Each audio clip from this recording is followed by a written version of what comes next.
자, 확률과 통계의 마지막 단어는 통계적 추정입니다. 통계적 추정은 용어 정리하기 전에 일단 뭐 하자는 건지를 좀 알려드리려고 하는데 이런 거예요. 우리가 이제 어떤 집단의 특성을 파악하고 싶으면 그 집단을 다 조사하면 되죠. 가령 대통령의 지지도를 알고 싶다라고 하면 우리나라 국민 5천만 명밖에 안 되니까 다 물어보면 되죠. 되냐? 1부터 5천만까지 세봐 이 새끼들아. 알겠니? 우리나라 국민 한 100명이면 다 물어보면 되죠. 네. 그렇게 하면 되는데 숫자가 너무 많은 집단을 조사하는 건 되게 힘든 일이에요. 힘든 일은 둘째치고, 그러니까 시간과 비용이 일단 많이 들어요. 많이 드는데 문제는 예를 들어서 이제 5천만 명을 다 직접 찾아가서 인터뷰를 한다고 합시다. 당신 대통령을 지지하십니까? 대통령의 정책 중에는 어떤 게 제일 마음에 듭니까? 뭐 이런 거 조사한다고 해봐요. 알겠죠? 네. 그러면 시간이 엄청 오래 걸리니까 사실 처음에 조사했던 사람들이 조사 끝나기 전에 마음이 바뀌어요. 갑자기 저 새끼 막 이러면서 갑자기 바뀐다고. 알겠죠? 그러니까 이제 소위 말해서 이걸 전수조사라고 좀 이따 용어 정리할 거예요. 전수조사를 했음에도 불구하고 거기에 들어가는 시간과 비용 때문에 전수조사가 더 부정확해지는 이상한 현상이 발생하는 거죠. 그래서 이런 문제가 있으니까 우리가 일정 부분을 뽑아서 조사한 다음에 그걸 바탕으로 원래 집단이 이랬겠구나를 생각해 보는 건 어떨까? 이랬겠구나를 생각한다는 걸 뭐라고 하냐면 추정, estimation이라고 해요. 아시겠죠? 예. 그걸 배우는 거고요. 첫 번째 장에서는 뭘 할 거냐면 실제로 우리가 정보를 알고 있는 모집단에서 좀 이따 얘기합시다. 일단 용어 먼저 정리하고 할게요. 방금 제가 한 얘기 무슨 말인지 알겠죠? 그럼 여기 나온 용어들이 뭔지 좀 이해하실 수 있을 거예요. 첫 번째가 모집단이라고 나와요. 맞나요? 네. 모집단이 우리가 이제 조사하고자 하는 대상 전체예요. 알겠죠? 얘는 조사하고자 하는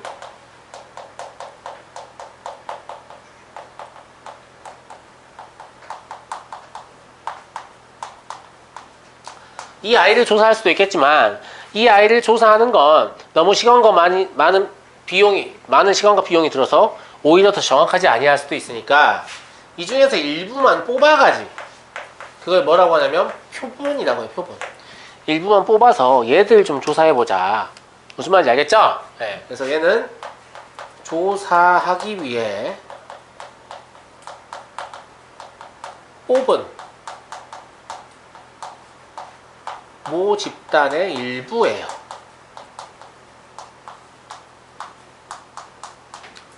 전부가 아닌 거죠. 일부인 거예요. 아시겠죠? 네. 세 번째, 전수조사라고 하는데 이건 모 집단 전체를 조사하는 걸 얘기해요.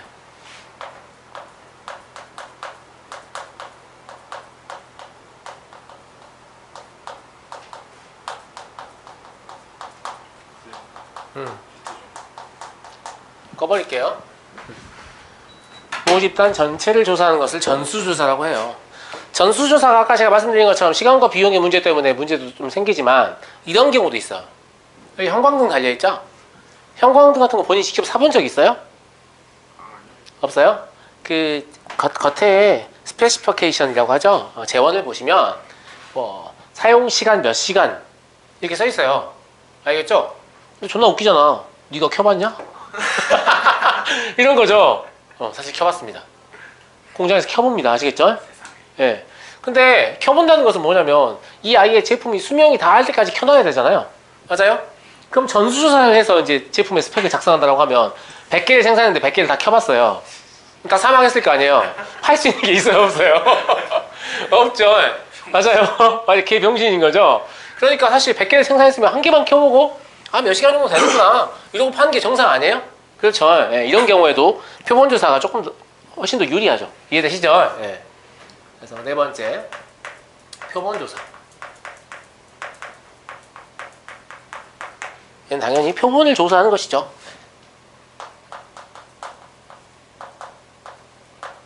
이 용어를 잘 알고 계셔야 돼요. 전 이제 이 용어를 사용해서 얘기를 할 거니까 지금 이 용어를 듣고 기억하지 못하면 저 새끼가 무슨 말을 하는 건가 이렇게 되는 거죠. 알겠죠? 네. 다섯 번째, 통계에서 크기라는 것은 자료의 개수를 얘기하거든요. 그래서 모집단의 크기라고 하면 모집단 안에 들어있는 자료의 개수예요.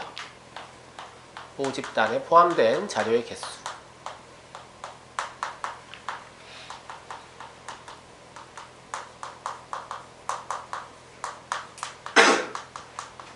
가령 모집단이 100명이다. 그럼 모집단 크기가 100인 거예요. 아시겠죠? 6번 표본의 크기 말씀 안 드려도 아시겠죠?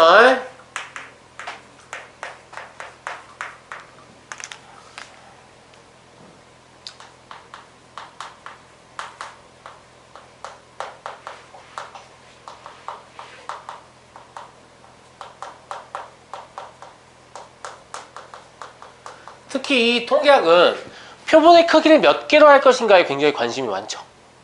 선생님 다다익선 아닙니까? 미친놈아. 그럼 전수조사하고 똑같지. 그렇지 않니? 표본의 크기를 존나 키우면 결국 전수조사 아니에요. 그럼 선생님 하나만 뽑으면 되지 않습니까? 그러면 대통령 뽑으면 돼. 한 명 아무나 랜덤 해가지고 누가 됐으면 좋겠어요? 저요? 허경영이요. 허경영 대통령 이렇게 하면 되냐? 안 될 거 아닙니까? 맞아요. 그래서 어떻게 해야만 이 모집단의 특성을 잘 반영할까에 대한 고민을 하게 되는 거죠. 이해되시죠? 그 다음에 표본의 크기도 크기인데 추출 방법도 중요한데요. 여기서 지금 이미 추출이라고 나오는데 이 표본을 추출하는 방법이 사실 여러 가지가 있어요. 근데 이제 고등학교 교육과정 내에서는 이미 추출법밖에 안 나와요. 아시겠죠? 어떻게 표본을 추출하냐에 따라서 모집단의 특성을 표본이 어떻게 갖게 되느냐가 사실 결정되거든요. 맞아요?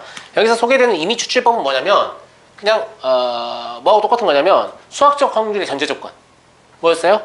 표본 공간 내의 각 근원 사건이 같은 정도로 일어날 것으로 기대된다. 맞아요? 이거 똑같아요. 그래서 모집단에 속하는 각 대상을 같은 확률로 추출하는 거예요. 아시겠죠?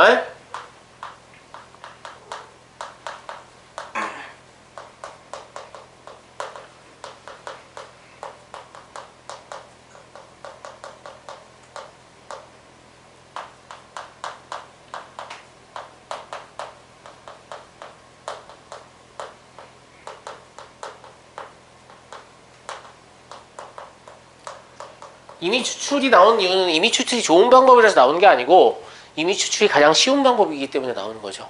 네.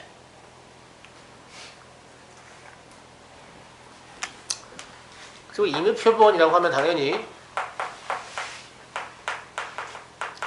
표본을 어떻게 해서 만들었다는 뜻입니까? 이미 추출을 통해서 만든 표본이다. 이런 얘기죠.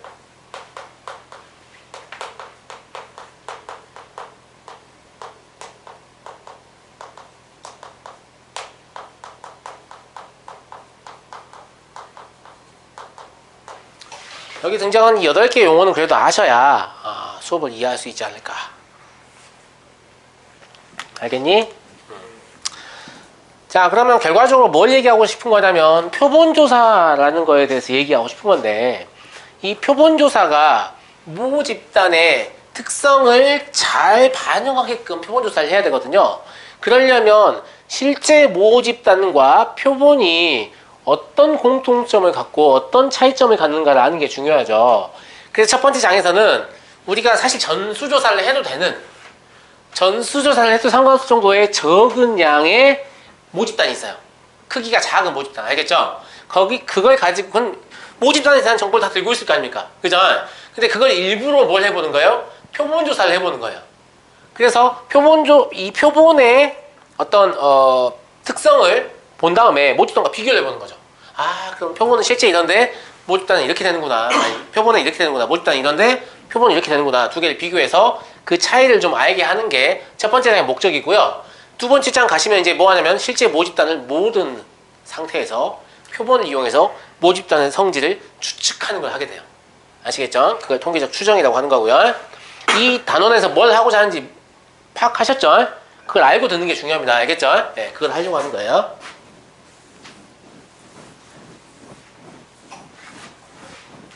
자, 2번 봐봐요. 주머니 속에 0, 2, 4, 6 숫자가 4개 적힌 공이 들어있다고 하자. 어머나, 그게 무슨 말이에요? 모집단의 크기가 몇 개냐? 4개인 거죠. 네, 그런 거예요. 근데 여기서 크기가 4인 이 모집단에서 한 개의 공을 이미 추출할 때 그러면 표본의 크기는 뭐예요? 한 개 아니에요? 한 개인 걸 여기서는 근데 사실 이제 표본이라고 보기는 어렵고 한 개짜리니까 2번에서 2개짜리 할 거예요.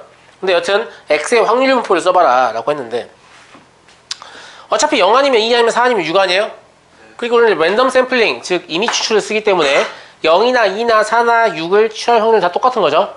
그럼 표본의 크기가 아니 뭐야 모집단의 크기가 4개니까 각 확률 4분의 1씩이겠죠. 맞냐? 네. 그래서 이걸 구해보자고요. 얘를 확률 분포 표로 써볼게요. 이산 확률 분포니까. 그렇지 않나요? 제 말 듣고 계시죠? 0일 때도 4분의 1, 2일 때도 4분의 1, 6일 때도 4분의 1, 4일 때도 4분의 1, 6일 때도 4분의 1. 꼭 이러더라. 걔를 쓸 곳이 모자라. 평균하고 분산 구할 수 있겠어요?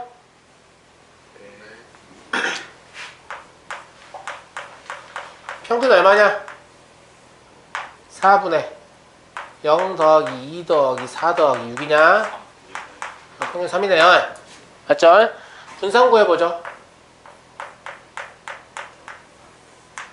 4분의 4 더하기 16 더하기 36 마이너스 3의 제곱인가요? 네. 얼마죠? 얼마? 14에서 9 빼니까 5예요? 이거를 14라고 하는 학생들이 있어요. 가끔. 알겠죠? 제곱의 평균에서 평균 제곱 빼야 되는데 제곱의 평균만 내놓은 다음에 분산이랍시고 자꾸 우기는 데 있는데 평균의 제곱 빼세요. 아시겠죠? 네.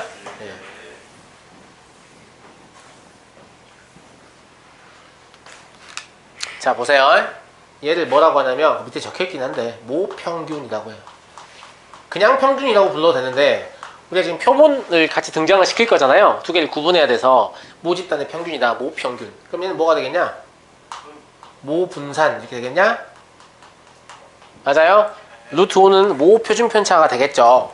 표준편차도 구하라고 했으니까. 있지 않나요? 네.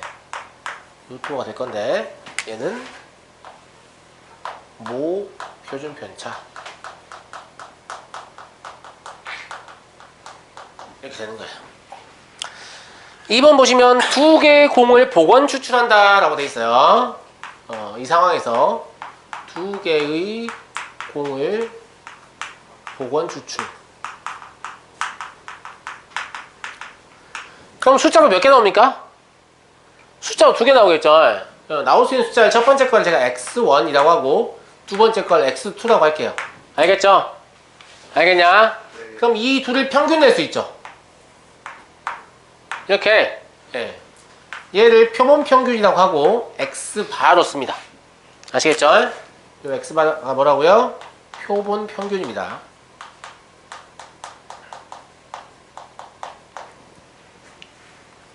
됐냐? 됐어요? 예. 그럼 이 x바로 가능한 값은 뭐가 될까요? 다 해봐야죠. 00, 02, 04, 06, 24, 26, 46 맞냐 안 맞냐? 맞죠? 그래서 00이면 0 가능하죠. 02면 1이 가능하죠. 맞아 안 맞아. 2는 되니? 2면 뭐 2가 되겠죠. 그렇지 않니? 3도 되고 3은 어떻게 하면 나오죠? 2, 4? 그죠? 예.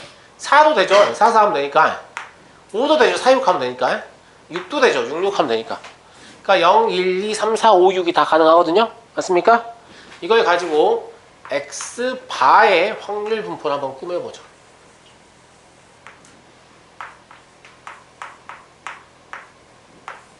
(0도) 되고 1도 되고 2도 되고 3도 되고 4도 되고 5도 되고 6도 되고 이렇게 1. 그럼 0일 때 확률이 얼마입니까? 사실 이게 x1이 x2는 저 0, 2, 4, 6 4개 중에 하나를 선택할 수 있기 때문에 모든 경우에서는 16이에요. 4 곱하기 4 맞죠? 그때는 16분의 1이겠죠.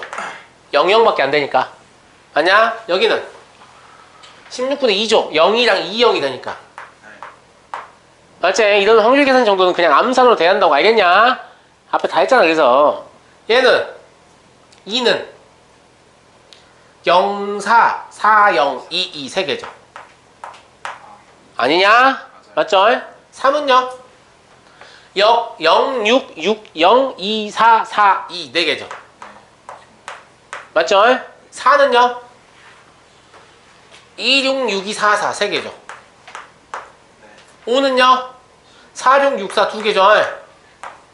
6은요? 6, 6 1개죠. 이거 다 더해보시면 1 됩니까? 되겠죠 뭐. 그죠? 네. 자, 이걸 평균을 내볼게요. 그럼 이거냐? 맞아요? 자, 이거 주의해라. 이거 뭐라고 읽어야 되죠? 그렇죠. 혹은 표본 평균의 평균이에요. X바 자체가 표본 평균이죠. 이걸 다시 평균 낸 거죠. 그러니까 표본 평균의 평균이다. 이걸 표본 평균이라고 부르면 안 돼요. 아시겠죠? 네. 그러니까 정 헷갈리면 표본 평균의 기대값 이렇게 읽으라고요. 아시겠죠? 그럼 얘는 16분의 2 더하기 6 더하기 12 더하기 12 더하기 10 더하기 6인가요? 맞냐? 얼마 나오니? 3 나오지 않니? 계산해보면 많이? 다음 이건 그럼 뭐예요? 표본 평균의 분산입니다. 표본 분산 아닙니다. 표본 평균의 분산이에요. 아시겠죠? 그러면 16분의 2 더하기 12 더하기 36 더하기 48 더하기 50 더하기 36 마이너스 3의 제곱 이렇게 하겠죠? 맞냐? 계산은 하지 않겠습니다. 얼마 나오냐면 2분의 5가 나옵니다. 그래서 줄게요. 표본 평균의 분산입니다.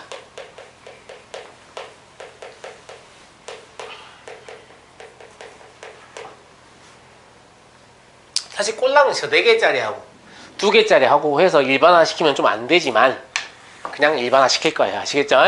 예, 임의의 개수에 대해서 이런 것들 다루는 것들은 우리의 영역이 아닙니다. 알겠냐? 자, 첫 번째로 뭘 확인할 수 있냐면 선생님 모평균과 표본 평균의 평균이 같아요. 맞습니까? 사실 이 표본 평균이라는 것은 어떻게 뽑냐에 따라서 늘 달라지는 값이죠. 그죠? 근데 이 표본 평균의 평균이라는 것은 어떻게 뽑아졌는지 그 모든 상황을 다 고려해서 만든 거잖아요. 그러니까 당연히 모평균하고 같은 평균이 나와야 맞지 않겠습니까? 맞아요? 표본 평균의 평균이 모평균이라는 사실은 사실 납득할 수 있죠. 그렇구나. 맞죠? 그 다음에 모 분산이 몇 개? 5에 5. 그죠? 근데 표본 평균의 분산 얼마죠? 2분의 5죠. 근데 이거 모 분산 아닌가? 이게 지금 모 분산이죠? 네. 요 밑에 2는 뭐인 것 같습니까? 그렇죠. 표본의 크기. 에이, 선생님 이걸로 이렇게 해도 돼요? 원래 안 되는데. 이렇다고 인정해 주십시오. 알겠죠? 표본 평균의 분산은 모 분산을 표본의 크기로 나눈 거하고 같구나. 맞습니까? 네. 맞아요? 이걸 일반화해서 그냥 공식화 할 거예요. 알겠죠? 보통 2조차도 보여주지 않아요. 저는 보여드렸어요. 4개짜리, 2개짜리라도. 알겠죠?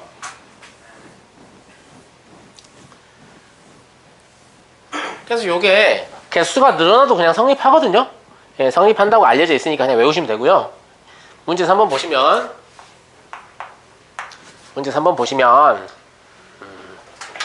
모평균이 M 그 다음에 모 표준편차가 시그마 인 모집단에서 크기가 n인 표본을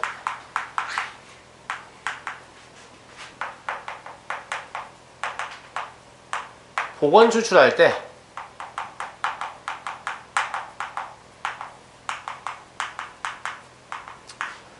표본 평균을 x바라고 잡는 거예요.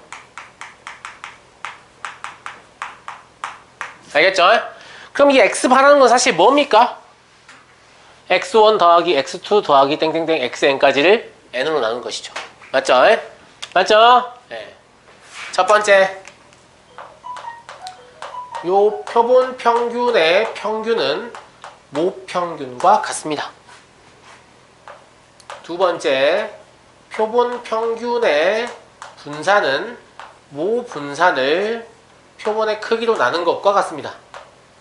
세 번째, 표본 평균의 표준 편차는 당연히 저놈의 양의 제곱근이 되겠죠.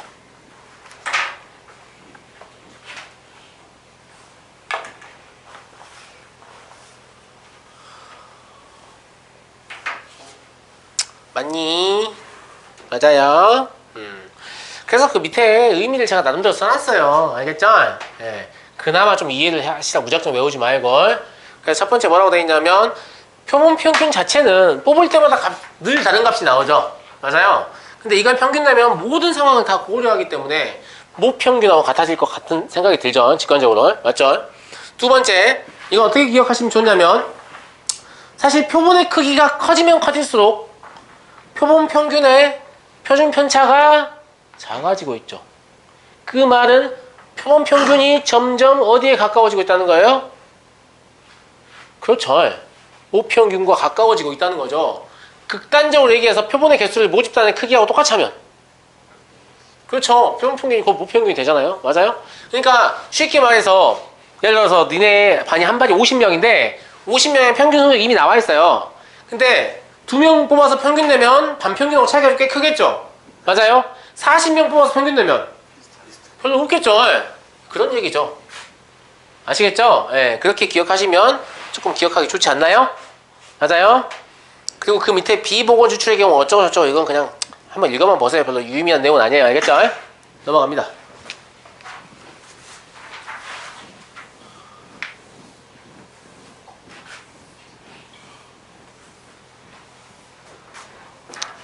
우리가 좀 외워야 될 것들이 많아요. 나름대로 이해하려고 시도해 보시고 잘 안되면 그냥 다 외우시면 돼요. 알겠죠? 오히려 여길 더 잘해요. 외우기만 하면 되니까 더 잘해요. 4번 보겠습니다. 표본 평균의 분포에 대한 성질을 쓰시오 라고 돼 있고 평균이 m이고 분산이 시그마의 제곱인 모집단에서 크기가 n인 표본을 이미 추출할 때까지 써있죠. 맞냐? 여기까지 써있죠. 1번에다 뭘 이으면 되냐면 첫 번째 모집단의 분포가 정규분포이면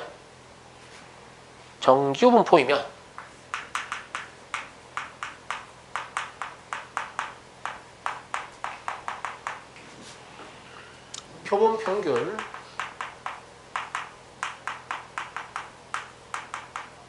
x바는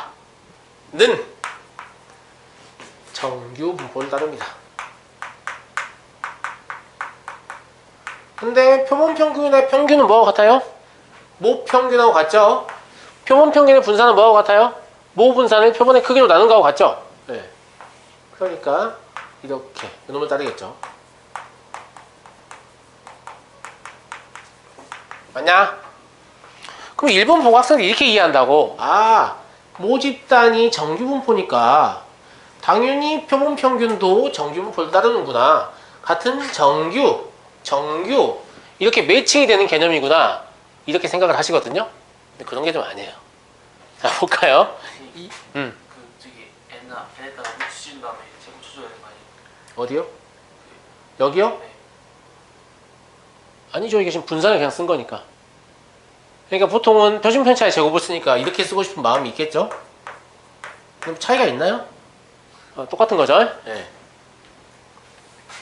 두 번째 보겠습니다. 잘 봐요. 모 집단의 분포가 정규 분포가 아닐 수도 있잖아요. 맞아요? 네. 근데 정규 분포가 아니면 그럼 표본 평균은 정규 분포가 아니냐? 그렇지가 않거든요. 정규 분포가 아닐 때에도 n이 충분히 크면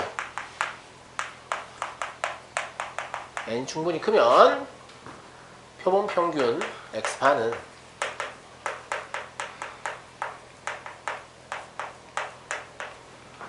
정규 분포를 따르거든요.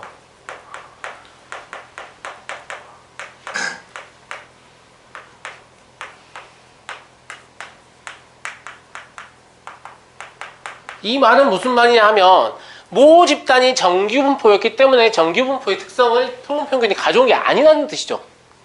그럼 무엇 때문에 표본평균은 정규분포를 따를까요? 뭐 때문이야? 너무 커서? 아니 그게 아니고요. 니네가 뽑는 행위가 정규분포인 거야. 기억나냐? 이항분포 개수 점점 늘리면 어떻게 썼냐? 그렇지. 뽑는 행위가 정규분포를 만드는 거라고. 그렇게 보시는 게 조금 더 정확해요. 아시겠죠? 예, 뽑는 행위 자체가 어차피 사람이 하는 현상도 사회 현상도 정규분포 따라가거든요. 그러니까 뽑는 행위 자체가 정규분포를 지금 특성을 갖게 하고 있다. 이렇게 해석하시면 이것도 말이 되고 이것도 말이 되는 거죠. 됐습니까? 예. 그리고 언제 충분히 크냐라고 하면 보통 n이 10 이상이면 30 이상이면 충분히 큰 표본으로 간주한다 이렇게 나오는데 몰라도 됩니다. 알겠죠? 왜냐? 그냥 딱 봐도 충분히 크게 나옵니다. 알겠죠? 딱 봐도 아 크구나 이런 느낌이 되게 나오니까 걱정 안 하셔도 돼요.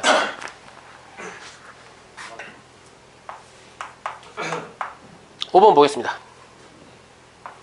모호 평균이 120 그리고 모호 표준 편차가 10 정규분포를 따른다라고 했으니까 그냥 모집단을 이렇게 보면 되겠네요.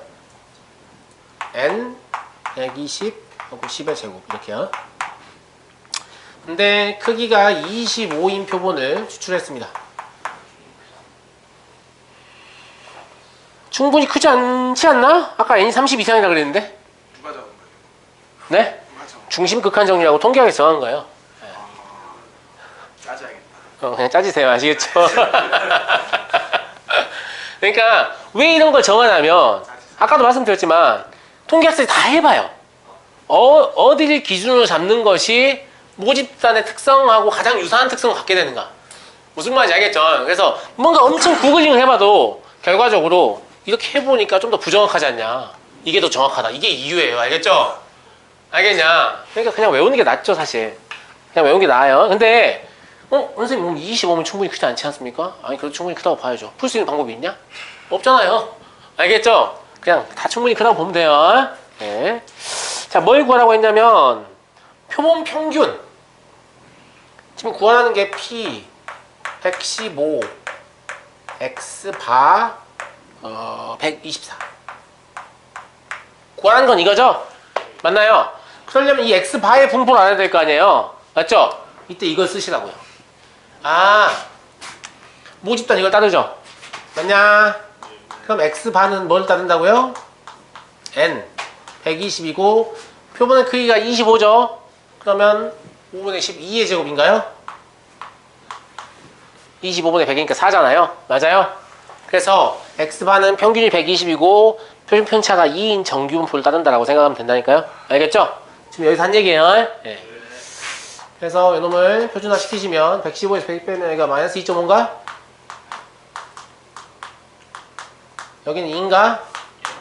그럼 0부터 2.5까지 하고 0부터 2까지 주어져 있어야 되는데 주어져 있죠? 네. 0.4938하고 0.4727 더하면 되겠죠?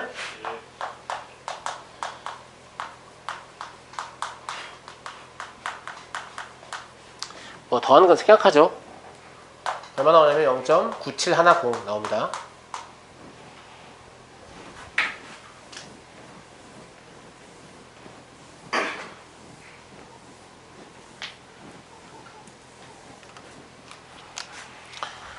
(6번)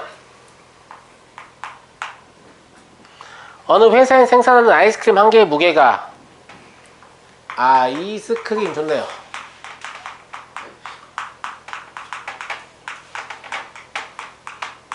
이놈을 제가 X라고 잡죠. 그럼 이 X가 뭘 따른다는 얘기냐면 평균 20이고 표준 편차가 1인 정규 분포를 따른다는 얘기죠. 맞습니까? 네. 25개를 한 상자에 포장한다라고 했어요. 그럼 뭐라고 보시면 되죠? 표본의 크기가 25라고 보시면 되는 거죠. 맞습니까? 근데 상자의 무게를 뺀 무게가 490g 이하이면 불량품으로 판정한다 라고 했어요. 맞나? 그럼 490 가지고 문제를 풀면 안 되죠. 왜냐면 우리는 얘를 가지고 뭐밖에 모르죠? 우리가 배운 건 뭐예요? 얘를 가지고 표본 평균의 확률 분포를 알 수 있다는 거죠. 맞냐? 이게 5분의 1인가? 맞냐? 이걸 알 수 있다는 거죠. 우리가 알고 있는 건 표본 평균의 확률분 보니까 490g 이하다라고 풀면 안 되는 거죠. 문제에서 490g 이하이면 라고 나와 있지만 이거 어떻게 해석하는 거예요? 이 490을 25로 나누는 것 이하 누가? 표본 평균이 이렇게 해석하는 거죠. 맞냐? 맞아요. 근데 얘를 490을 20으로 나눠보면 얼마 나오냐면 19.6 나오거든요. 그러니까 표본 평균이 19.6g 이하이면 불량품인 겁니다. 이해되시죠? 이해되시죠? 그래서 뭘 구하는 거냐면 표본 평균이 19.6g 이하일 확률을 구하는 거죠. 표준화를 하시면 19.6에서 20 빼면 0.4인가요? 0.4를 5분의 1로 나누니까 5 곱하는 거죠. 2인가요? 많이야 많이. 마이너스 2인가? 아, 마이너스이다. 마이너스 4니까 미안해요. 마이너스 2죠? 그러면 0.5 마이너스 얼마죠? 0부터 2까지 0.477이 그러니까 얼마냐면 0.0228이죠. 그죠? 근데 문제에서 물어본 것은 10,000개의 상자 중에 몇 개의 상자가 불량이냐 이거죠. 이게 지금 한 상자가 불량일 확률인 거죠 사실. 그러니까 10,000 곱하기 0.0228 이걸 하시면 228상자가 불량이 되겠군. 이렇게 할 수 있는 거죠. 됐습니까? 별로 안 어렵죠? 네.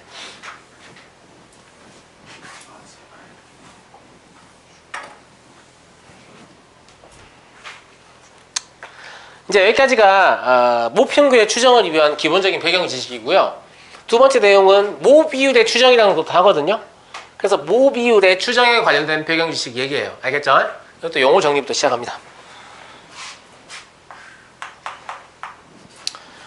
모비율이란 건 이제 뭘 얘기하는 거냐면 어떤 집단 내에서 어떤 특성을 갖는 애들의 비율. 사실상 여론조사에서는 모비율을 더 훨씬 많이 쓰죠.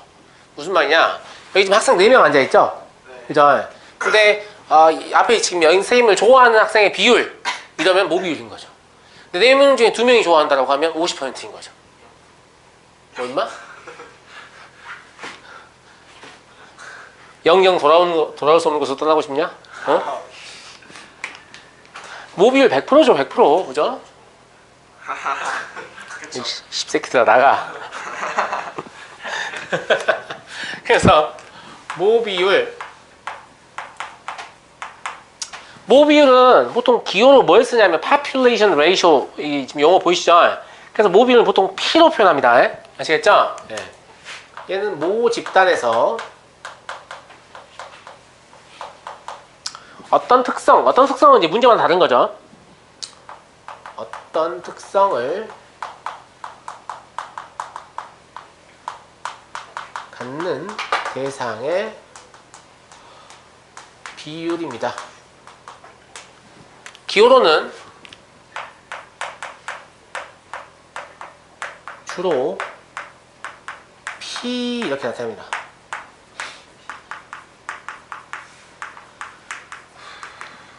됐죠?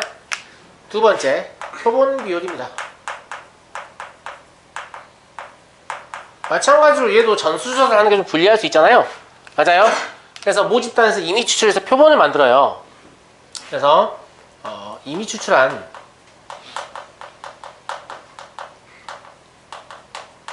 표본에서 여기서 어떤 특성은 좀 이상한데 여기가 똑같은 특성이니까 알겠죠? 같은 특성을 갖는 대상의 비율이에요.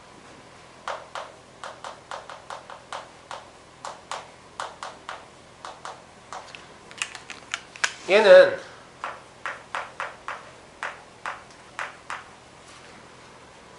주로 얘는 좀 힙합을 하는 애인가 봐요. 이렇게 나타내거든요. 왕년 랩 좀 했나봐요. 아시겠죠? 네. 실제 읽으실 때 P 헷이라고 읽습니다. 아시겠죠? P 헷 아시겠죠? 모자란 얘기예요. 알겠죠? 모자를 쓰고 나온단 말이에요. 그래서 표본 비율은 저렇게 모자를 쓰고 있어요.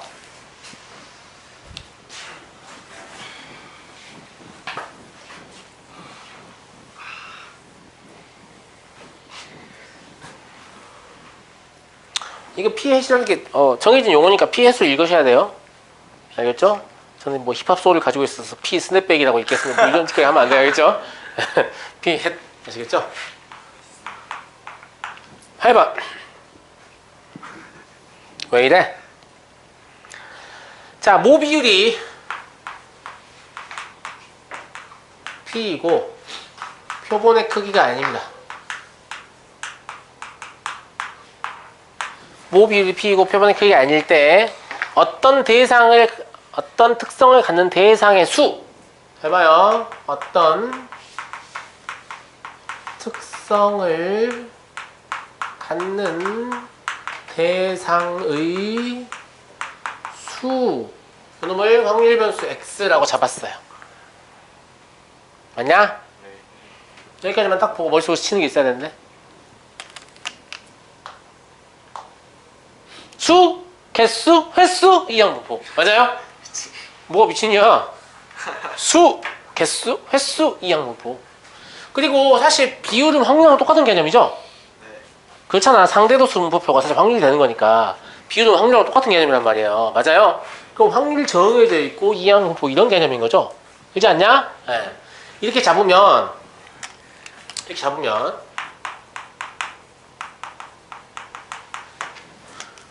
P햇이란 놈이 뭐가 될 수밖에 없어요? n분의 x가 될 수밖에 없잖아요. 맞잖아요? 표본의 전체 크기가 n이고 그 중에 그 특성을 갖는 대상의 수가 x니까 이게 실제로 표본 비율 될 수밖에 없는 거죠.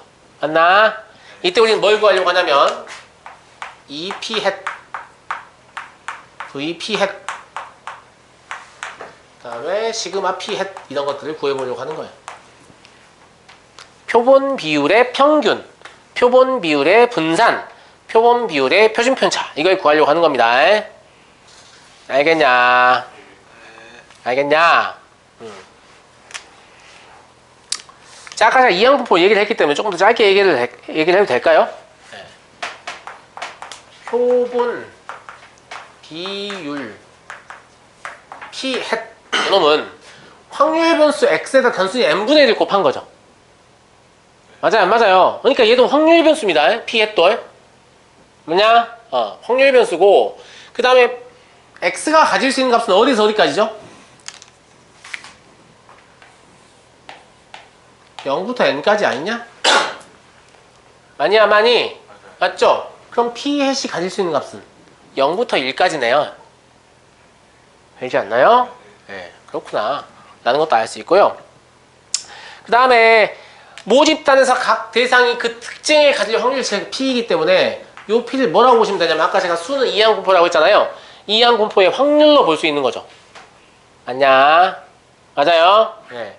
그래서 이 P햇 요놈이 지금 n분의 x인데 요 x가 이항분포 np를 따르죠.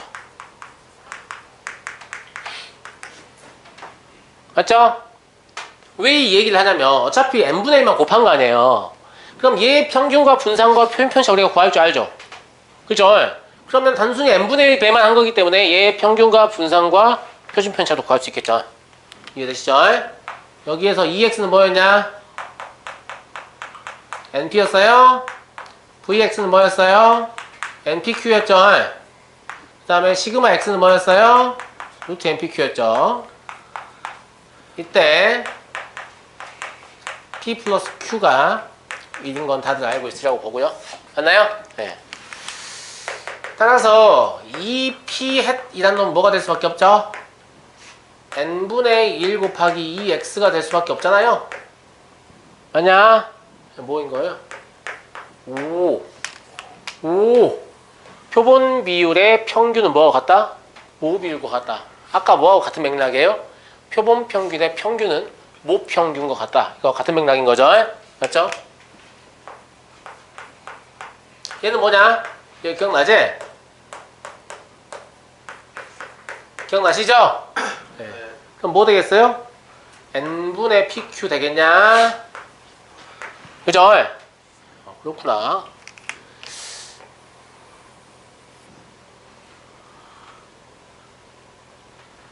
얘도 n으로 나눴죠. 지금 보시면 n으로 나눈다는 개념만 보면, 그죠?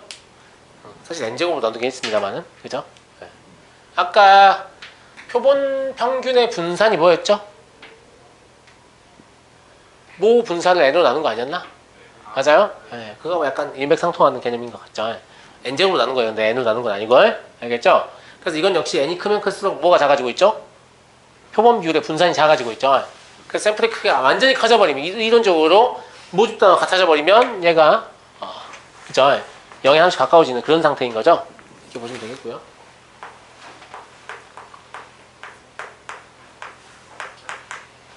뭐 이것도 아실 거니까. 맞냐? 그럼 뭐 되죠?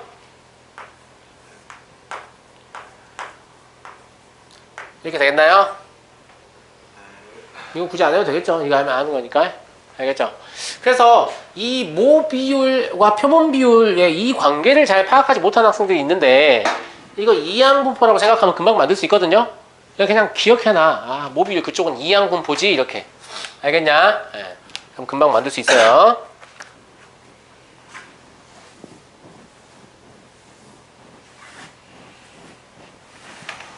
9번 보겠습니다.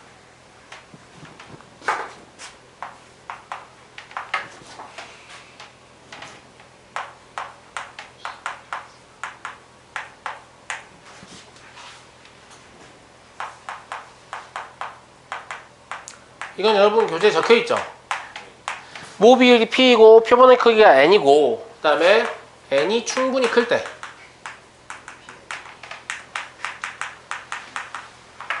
N이 충분히 클 때 P 햇은 근사적으로 뭘 따른다? P N분의 PQ를 따른다 이거죠. 왜 여기는 근사적으로라는 말이 들어가냐면, 기본적으로 표본 비율의 분포가 무슨 분포예요? 이항분포죠. 근데 이항분포는 근사적으로 정규분포를 따른다는 거 배웠죠? 기억나죠? 이항분포 정규화 시켜서 문제 풀 때, 맞죠? 네, 그래서 근사적으로 이 정규분포를 따른다라고 보시면 되고요.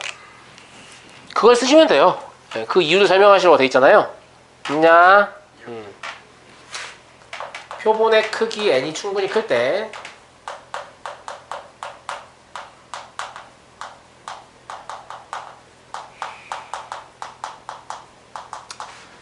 이항분포를 따르는 확률 변수 x는 뭘 따르죠? 근사적으로 정규분포 이걸 따르죠?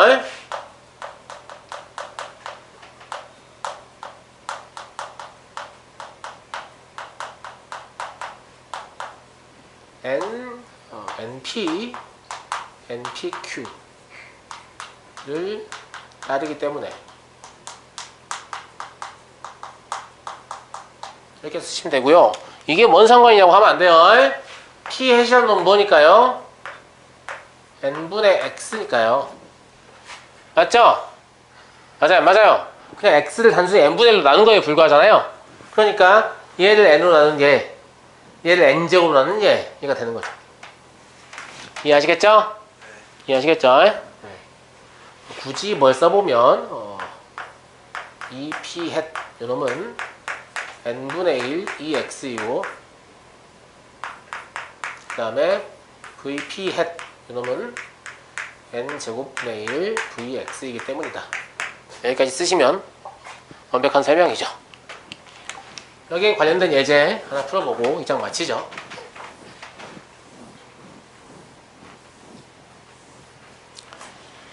왜 이렇게 잠이 오죠? 수업을 하고 있는데 잠이 오네요. 미치겠네. 자, 어떤 지역은 주민의 36% 이게 뭐예요? 모 비율이에요. 무슨 말인지 알겠죠? 모 비율이 얼마나 얘기입니까? 0.36이라는 얘기고, 사실 약간 다르게 해석해보면 뭐라고 해석해도 되냐면, 이 지역 하면 어떤 사람을 그냥 임의로 뽑았을 때 이 사람이 A형일 확률이 36%다 이렇게 해석해도 되죠.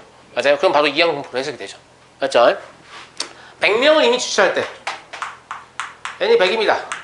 이때 42명 이상의 혈액형이 A형일 확률이다 라고 했는데, 우리가 P의 확률 분포를 통해서 알 수 있는 건 P 햇의 분포거든요. 맞아요? P 햇은 뭐예요? 표본 비율이죠. 표본 비율이잖아요. 맞아요. 예, 그렇다라는 거죠. 그래서 P햇의 분포를 먼저 써볼게요. 이 P햇은 뭐가 같아요? 이거 같죠? 모비로 갖다 내잖아요. 0.36이에요. VPS는요? 100분의 0.36 곱하기 0.64입니까? 맞나요? 네, 뭐 계산해 보시면 0.048의 제곱이 됩니다. 계산 여러분들 해 보시고요. n이 충분히 크므로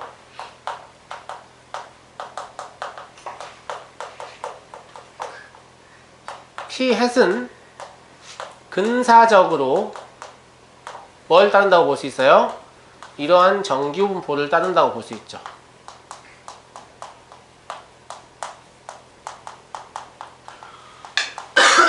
앞에서 했던 얘기고요. 아니야? 니네가 지금 구하려는 거 뭐예요? 요 P햇이라는 놈이 어쩔 확률이에요? 42면 명수로 보면 안 돼요. 표본 비율 가지고 문제 풀어야 되니까. 표본의 크기가 100이니까 100분의 40이면 얼마예요? 0.42죠? 그러니까 0.42보다 크거나 같을 확률 이렇게 풀어야 되죠? 아시겠죠? 우리가 알 수 있는 건 표본 비율에 관한 확률 분포이기 때문에 이렇게 고치는 거죠. 이해하시겠죠? 자, 표준화해 봅시다. 0.4에서 0.36 빼면 얼마죠? 0.06이에요? 이걸 0.048로 나눠야 되죠? 뭐 아시야 인마. 분모 분자에 1000 곱하면 되겠구만.